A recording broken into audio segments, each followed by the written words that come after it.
Well, hello there, my favorite poppers. Brian here, tackling the intro for you all.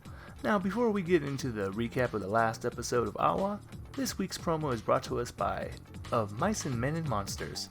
Now, let's take a listen to that promo now. Friends, half-orcs, countrymen, lend me your pointy ears. Of Mice and Men and Monsters is a podcast which combines the art and beauty of classic literature with the fun of Dungeons & Dragons roleplay. These episodes are led by me, Kate, your master teacher, which is Dungeon Master meets high school English teacher. We take on quests in these fascinating worlds, meeting and adventuring with the greatest literary characters of all time, solving puzzles set up by the dubious Dr. Frankenstein, one eye is over there, and the other eye is rolled over there. Exactly right. hunting Moby Dick alongside Captain Ahab. I've rolled a 1. Oh, you rolled one! Of Mice and Men and Monsters is a faithful yet irreverent way to interact with the stories which have influenced us for centuries. Plus, it's a much more exciting way to experience literature than writing an essay. Essays don't have swords which burst into flame, or poop monsters hiding in toilets. Anybody got some poop for me? A new episode of Mice and Men and Monsters is released every other Wednesday, wherever you listen to podcasts. In our last exciting episode of Adventures with Attitude, we finished the side arc with our favorite tentacle koala, and we even got to bear witness to a fantasy reenactment to Cool Runnings as they made their exciting escape from the castle. But it looks like it's time to rejoin the main party, so let's join the show.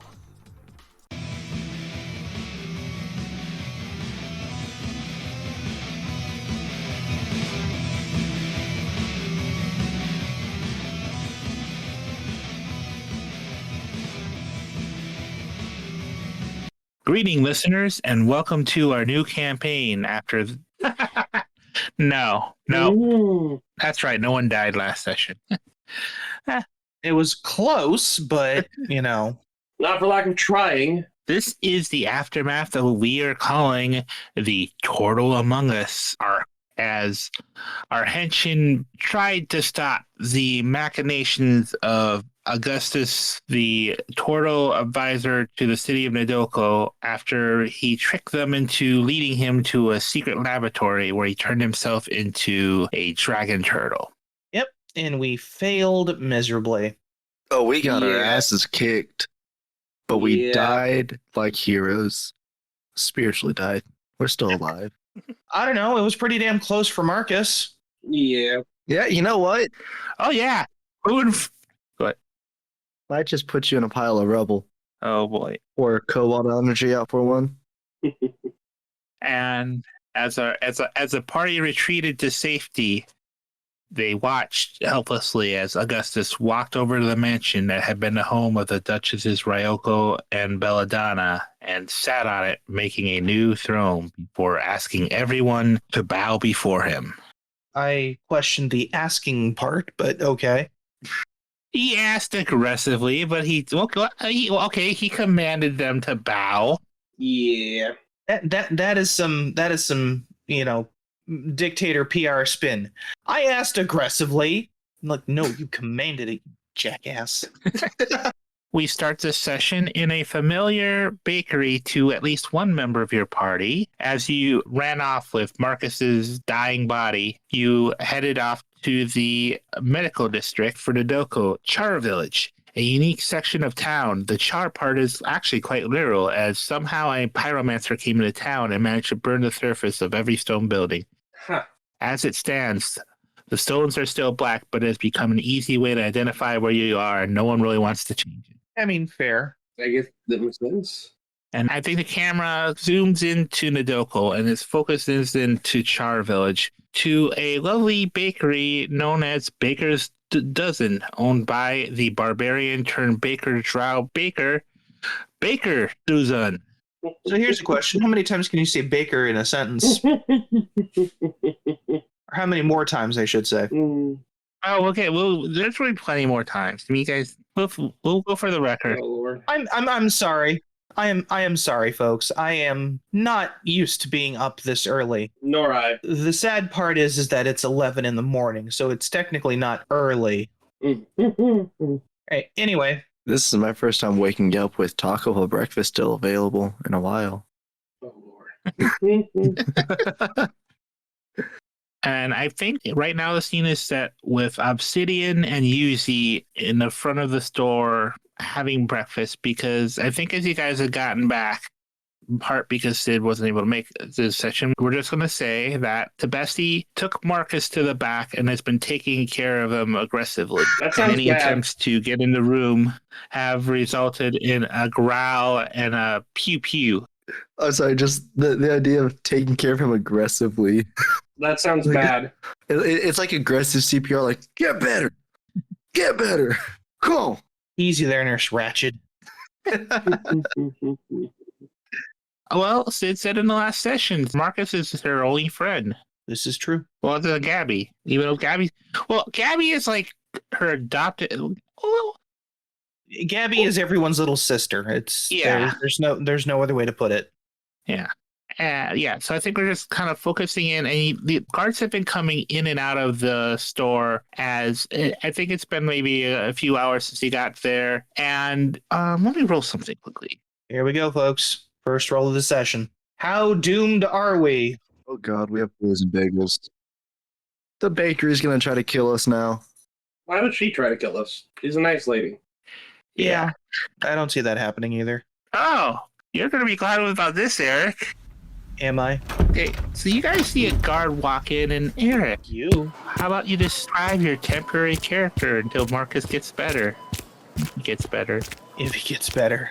Yeah. All right. The character in question is, say, about 6'4" tall, but he kind of stoops a little bit, so he doesn't look that tall. He's red-skinned. He has one horn off of his left eye, kind of a thick, bony brow. Hair is a short mess. Not exactly, I wouldn't say dreadlocks, but kind of thickish, matted, wavy hair. He has a short, schwumpy tail, and he looks like he needs about a gallon of coffee before he can get going, and God isn't that a mood. Oh, yeah. He is a town guard. Ah, my apologies. He's not only red-skinned, like the tiefling he is, he has some human-toned skin as well. I just received a GM designer note. My bad. I forgot because it's been a while since I showed you the original image, because the original version of this character was actually female until I realized I needed to have more male characters. Fair enough. So yeah, my temporary character, city guard that he is, makes his way into a baker's dozen. He does not look happy, but considering that he just had a giant construct fight a giant dragon turtle in his city, and The latter, which is now the boss of the city. I was just about to say, who usurped rule from his employers, Yeah. one can be expected that he isn't exactly in a cheerful mood. Understandably so. So this will be very easy for me to roleplay because, oh boy. And I will say, Erik, that your character actually has a device with them, too. Oh, really? Yes, because your new boss had a message to pass on to the Henshin. Oh, good. Not only am I working for the usurper, I'm playing messenger boy. Great. It's a limit. Now here's the question. Obsidian, Yuzi, are you guys henshined? Well, actually, no, you can't be henshined yet. I forgot. Yeah, we are out. We are drained. Yeah, we got knocked out of our transformation. That requires a long rest before we can transform again. Yeah. Yeah, as part of the session, we're going to fix that. But yeah. Yuzi, I would say you would also recognize this figure as Monroe Bruttenholm, nicknamed the Hell Lad. The devil-may-care city guard member that you're surprised to see without his older and much more tired of his shit partner, Sharon Chrysium, a half-orc city guard. Okay. Yeah, we're Riggs and Murtaugh. Guess which one's which. All right. You said Sharon? Yeah, Sharon is the partner. Okay. The one in front of you is Monroe. Okay. Monroe, where's Sharon? Busy. like the rest of us after you little band of rainbow warriors decided to fuck up. Well, I don't think we had any control of this situation. We did what we could, but I don't know, you had giant robots. Seemed like you had some kind of control. if giant robots couldn't beat it, what do you think we could do now? Obviously hide. How are the people doing? How do you think, Yuzi? Actually, Eric, you can also roll me a perception check. Alrighty. Let's see how badly this goes. Perception. Oh, good. Just a +2. 11. Oddly enough, other than the destruction from the fight, you know that whatever's going on, Augustus just seems to care about the trains going on track. At worst, he's sitting around. He seems pensive. He gave you the message that you got recorded on your Ascending Stone 10.0. You've got the latest model. Oh. No, you got that upgrade.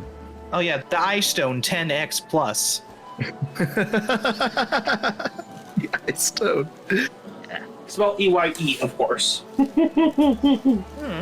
Yeah, but, you know, that may be, but Monroe still isn't happy. Giant robot, buildings being crushed, etc., etc.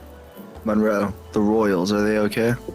If you mean they're dead, as far as we know, no, they're not dead. All of them? Are their bodies recovered? They're still breathing, so I would assume yes. Okay. Oh, they are alive. Actually, roll me a history check for that. God damn it. Tell me these things before I roleplay them out. No. I'm. Oh, wow. That was an 18 on the die. History is +3, so that's actually 21. I think you've heard through the grapevine that a weird koala boy man thing showed up. There was someone who needed to speak to duchesses before this whole thing happened, and last they were seen snowboarding out of the castle with the duchesses Belladonna and Little Misky in tow, but as far as you know, they're still in hiding too. Ryoko tried to confront the Dragon Turtle. Of course you did. She's still alive, but last time she was seen, she was flying across the city. Gotcha. All right. So I will stop you, backhand. Flying across the city, as in she has controlled the flight, or a dragon turtle threw her across the city? It's in like a Dragon Turtle punted her. Yeah. it's the Duchess Ryoko. She has a temper. What do you think? I just had to clarify. Okay. So she might be dead. No. She is too fucking angry to die. You know that. She's got a Vegeta complex. That woman runs on spite and coffee, and sometimes she's not a coffee. She gives me the impression of she likes her coffee like extra black, so she could taste the bitterness and only the bitterness. Yeah, that sounds about right. Speaking of, and he's gonna walk past the two and go towards the counter to get some coffee. Because there's not enough coffee and alcohol in all of Gestelheim to deal with this shit. Oh, and there's one other thing, but I'll leave it up to you whether you want to tell them. Part of the reason why Sharon isn't with you is because the town guard was informed by the new leader to dispose of the Zords, and because the town guard knows that you guys are still alive, they have been discreetly moving them in your guys' general direction. Gotcha. Taking the long route to the scrapyard. Yeah. And if they just happen to fall off the back of the supply carts, well, oops. And then some of the town seems to be in on it. So when the Zords were taken back, there was like tomatoes being thrown at them and basically general. But with that high of a history check, you kind of got the impression August knows it's all for show. He actually rolled his eyes at this. And considering, you have a message directly for these people, apparently he still has a use for them. Right.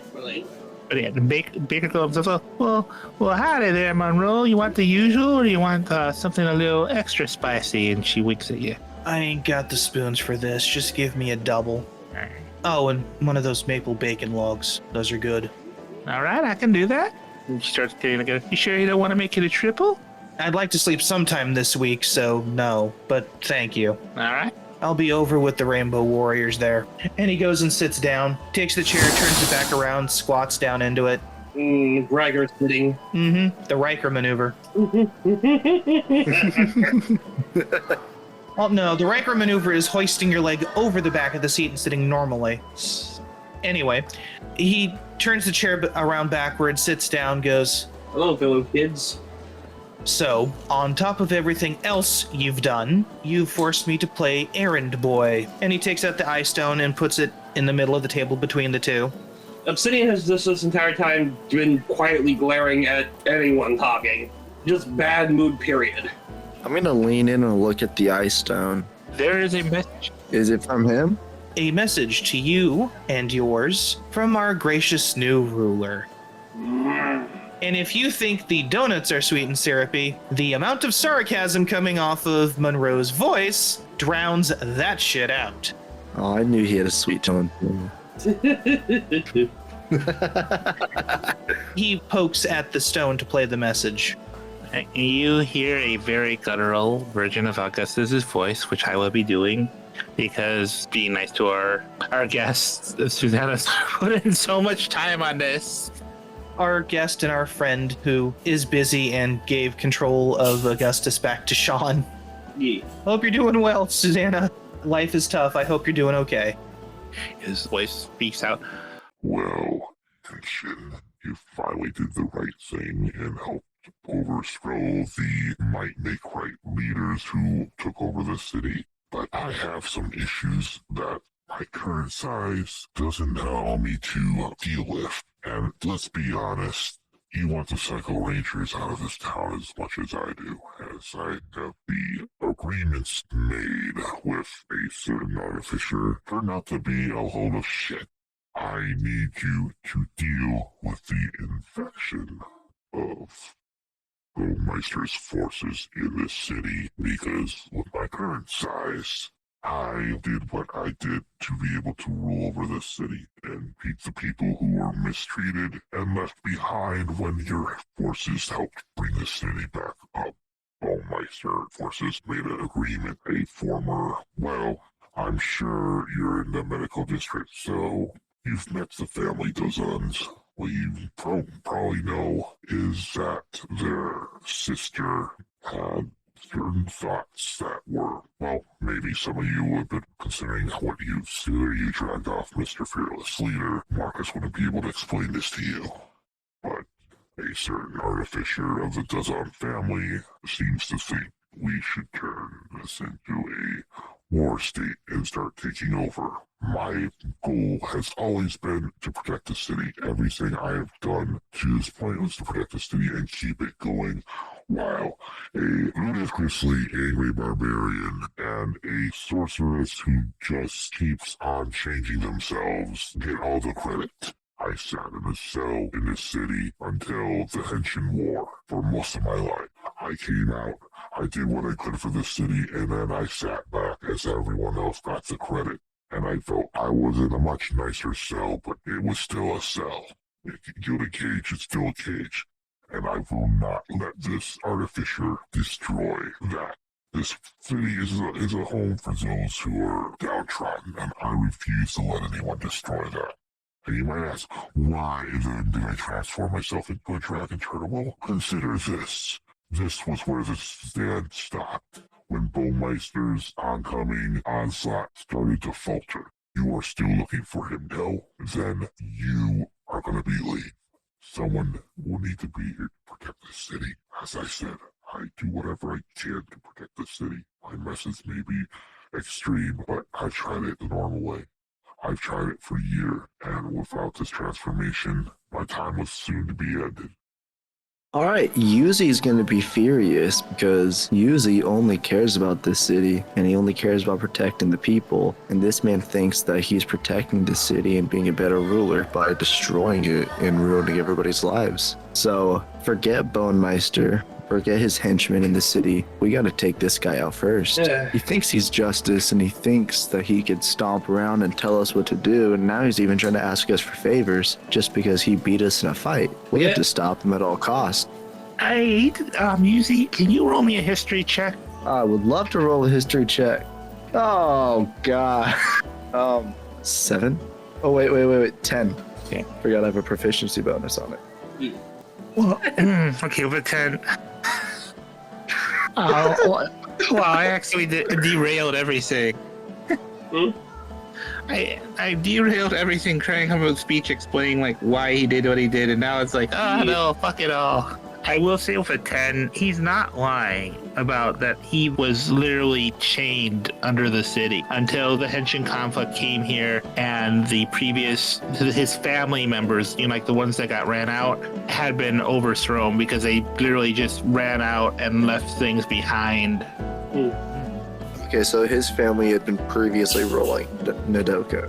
Yeah, and they basically had him locked in a cellar like the man with the iron mask. Okay, so there's a little bit more to this than we originally knew. I think as you're listening to this, you're realizing that, and that's the thing, is the reason why Ryoko and Belladonna, where the Duchess is, were because they helped fight against the giant monster with the brother plumbers who had died protecting the city. Okay, so in his mind, he's reclaiming his city. Yep. Or his throne. Okay. Well, no, and the thing is that Belladonna and Ryoko went on a platform of tired of this racial issues going on because his family was basically all humans. And you guys already knew that they basically cheated in the first place to get the throne, but it was almost like what he went through. What I think with a 10, you can surmise what this is going on. What he's angry about is that all the time he suffered, because he's been the advisor for the Duchesses since this thing is going on. You don't know how much involved he was in things, but as he said, it was a barbarian and a sorcerer in charge of everything. Okay. I'm sorry, I feel like that's railroading. I just figured it was a way to show, like, this is the way for your character to realize stuff that might have. Oh no, it adds depth. It makes it more of a complex issue. This is good. Yeah.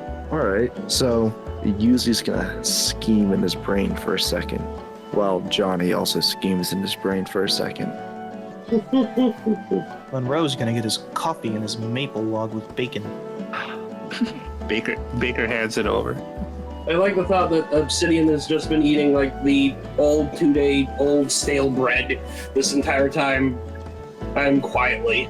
I'm gonna flag the baker over, get Obsidian some donuts. No. The reason, because of how restless work, they don't eat like normal people do. Like, the food they put into their mouth turns to ash, essentially, because of just all the energy is instantly zapped out of it. Yeah, That's probably why the baker was okay with him living here, because he literally was a way to get rid of the really old bread. Ah, you're the garbage disposal.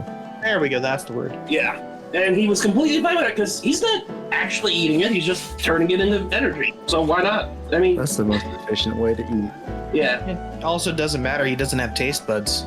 yeah. Oh, yeah, forget about I'm that. a skeleton, bony boy. Baker, can I get a triple? Huh. I'm 350 pounds. I need it. All right, hon. I'll get right on it. She says, and she starts putting it together, and then brings it over along with the stuff. Look, Monroe, you don't want this guy ruling, do you? I mean, I don't like the fact that my city got destroyed, buildings smashed, citizens hurt, as long as who's ever ruling doesn't seem to, march certain people to certain areas to keep them there, that sort of thing. Kind of doesn't make it matter to me. There's bigger things to worry about, like, the psychopath with his army of magical transforming warriors. Look, you might not like the rainbow group that we are. It might be a little crazy, but Yeah, no shit. he trusts you, right? He trusted me to play errand boy. I'm pretty sure he trusts me about as far as he could punt me, That's not a good comparison. which, considering the arc he got on Ryoko, is quite a bit. But you didn't transform into a robot and try to fight him. I think he likes you a little bit more than us. I'm useful. Let's not sugarcoat it. But you're useful to him a lot more than we are to him. He wants us to fight for him. Yeah. So we could play his game, we could try to stop him, but we don't have a lot of options here. And right now, half our team is wiped out. And how's that my problem? Well, if he already is familiar with you at all, you can keep it like that. You can let us know what's going on with him. It seems like he's pretty standard with his goals. He wants to reclaim his kingdom. He wants us to do the fighting for him. I don't think he's in good shape, just like we aren't in good shape. He might be stronger than us, but he's not in top form right now. He also just took over a kingdom. He's got a little bit of catching up to do. Yeah. Well, exactly. He just won a fight. He has his kingdom back. This is the best mood he's going to be in for a while. He doesn't exactly know how to get everything back into order. This is your only time to take him down. But if he's already comfortable with you, do you think you could keep it that way? Keep him in there. Stay familiar with him and let us know everything that's going on. I think you're overreaching. He could have picked anyone from the City Watch or the Royal Guard or anyone to deliver this message to you idiots. But he picked you, and he knows your face. And I will say he actually did ask for Monroe. Okay. You do know for a fact he did ask specifically for you. Do I know why he asked specifically for me? Roll me an insight. Alrighty. Oh, that one actually really good. And of course the die is 6 plus insight of 5 is an 11. As you're thinking on this, you have a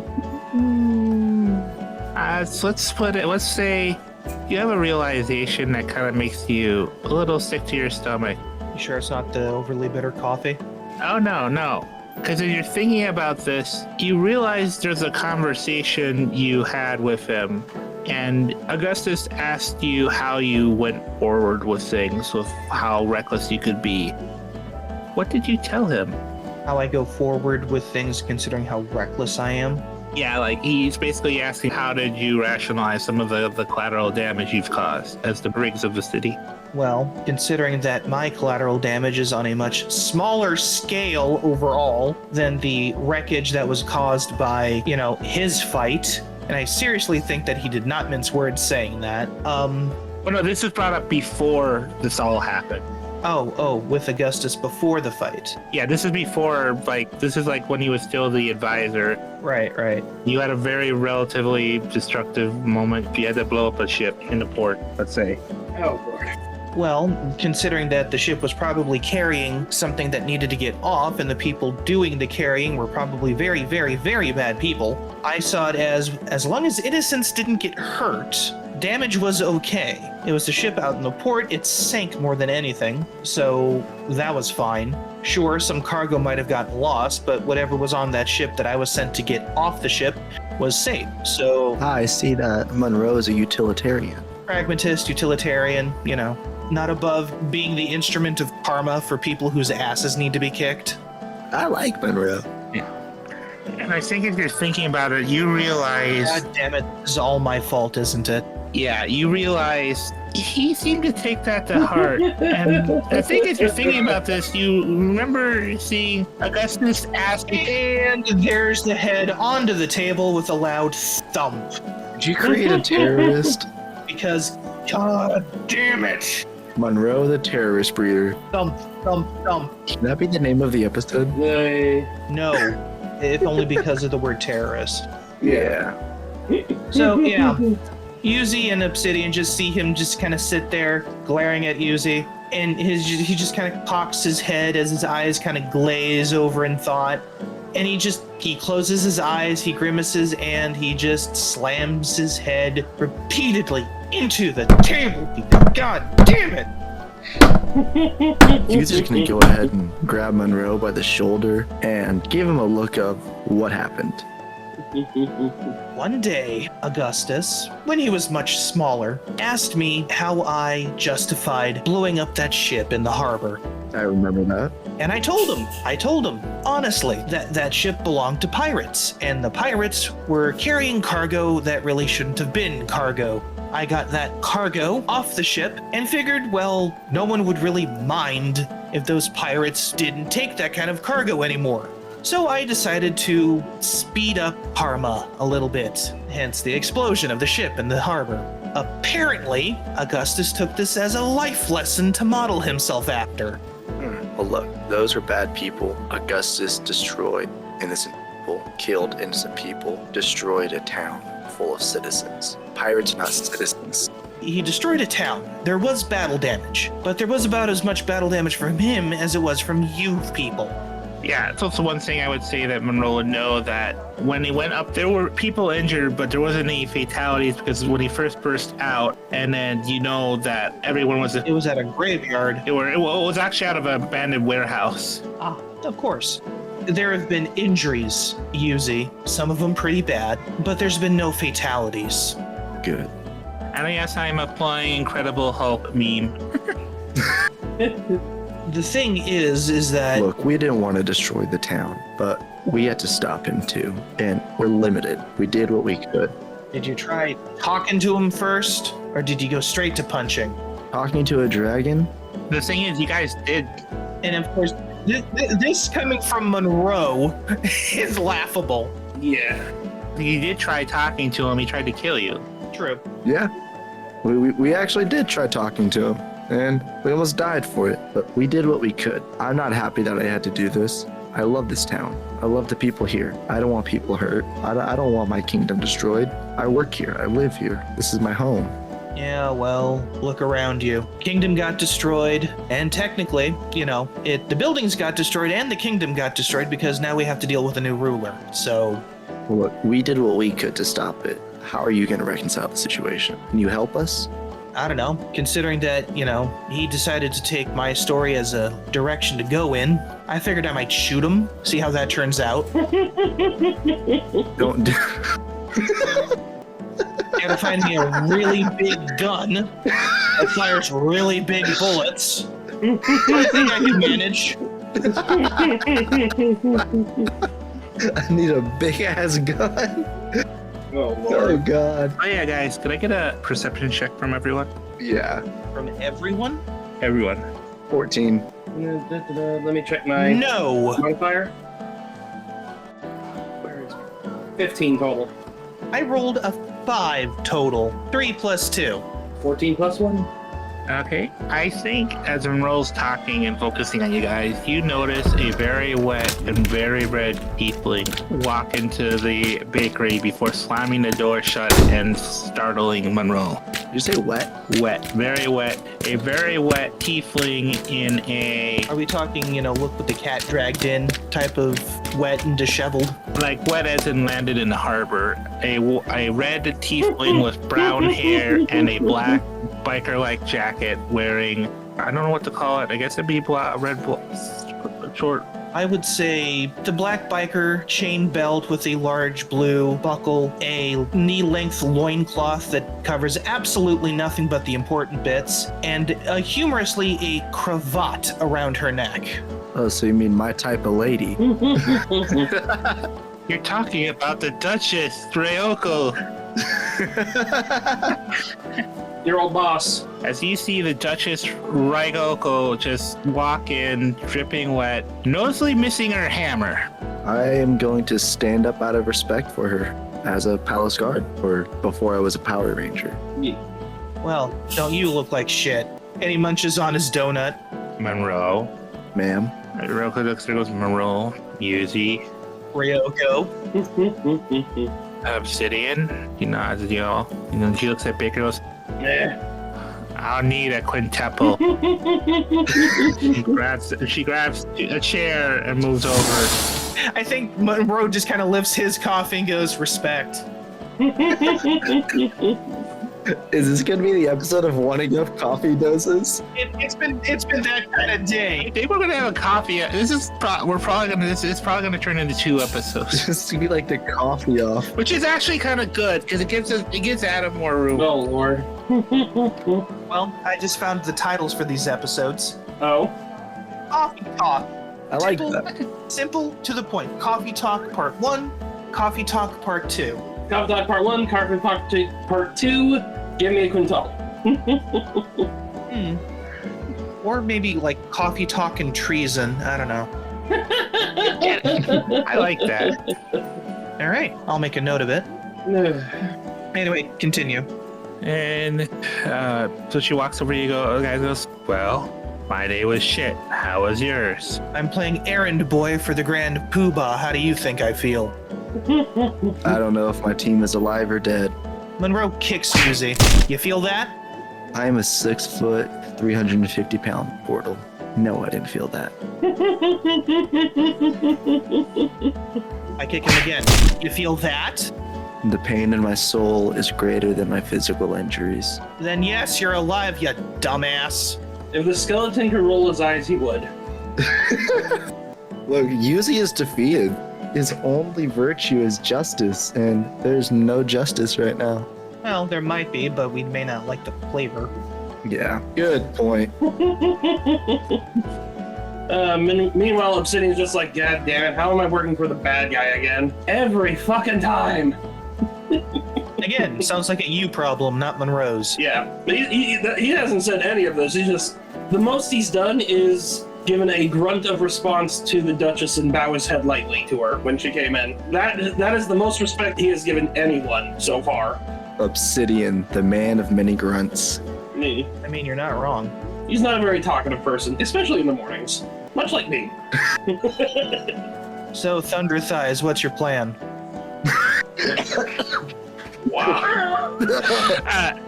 Ryoko just glares at Monroe. Monroe just kind of sits there, it's like, and? You're not a duchess anymore, what are you gonna do? I think you meant to say, my lady, what do you think we should do? No, I said what I said, and I meant what I said. Have you seen her? She's thicker than mince. Oh, Lord. Monroe, this is a lady in front of you. Yeah, she is in the turtle. No, this is our deposed ruler, She's still a lady. who thought it was a good idea to run screaming at a, 200-foot tall dragon turtle and got punted like a sports ball for her troubles. Yuzi's gonna look at her like, you had it coming then. I think Ryoko goes, yes, all right. I'm not the most rational of people, I will admit. No, you aren't. And coming from me, that should be something. So, do you want the good news, the bad news, or the what the fuck news? There's good news? The sorts. Let's start with the good news. No, you always start with the bad news. What Monroe said. You start with the bad news because that's the ripping off the Band-Aid. The good news is the candy you get for that, and I don't even know how to classify the what the fuck news, so... I think that's the in-between, open to interpretation. He looks at Ryoko. The table's yours, ma'am. Ryoko goes, well, the bad news is I may have lost one of the magical items that will help you all save the world, according to a weird koala man who came to me earlier today. Koala? Koala man? What the fuck is a koala? It's, Not important. I think Ryoko has like a 1,000-yard stare, which she's not even I sure. kind of want to roll nature. I don't even know where that name come from. No, it's just it's 3 foot. Look, there's this 3 foot thing that came and had face tentacles, and it was crawling all over my hammer. Yeah. You'll meet him eventually. So is stole your hammer? No, they did not steal the hammer. Okay. Where is the hammer? That You know, you really shouldn't be having those late night snacks, because... he just kind of glares and goes, "Look, other town guards saw him, so I know I'm not crazy." Okay. No, but it sounds like you need to talk to your dealer and get an adjustment. Oh, Lord. That was a drug reference. Yes. Hey, Monroe, what's your AC? She's gonna hit you. How does one calculate the AC, because that's one of the empty spaces? I believe. What armor do you have? Oh, leather. It's leather, so it'll be 11 plus dex. All right, That's what it does. 14. She rolled a 15 on the dice alone. So as you say this, you just see the head coming as she headbutts you full force for 5 damage. Just imagine Obsidian holding up a 10 sign in the background. Ding. Good form. Excellent form. Good headbutt. Yeah, he's gonna hold it. It's like, lady, what is your problem? I'm not a duchess anymore. I don't have to hold up things for political appearances, so you might want to remember that, Monroe. I can hit you now. There's not legal consequences. Wow, Poppers, can you believe it? It looks like this coffee talk is really starting to steam up and get steamy. What can we expect in the second half of Coffee Talk and Treason?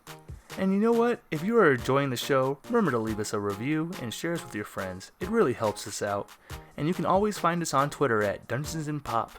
And if you would like to talk to the cast, you can over at Cast Junkie server. Well, until the next episode, everyone, goodbye.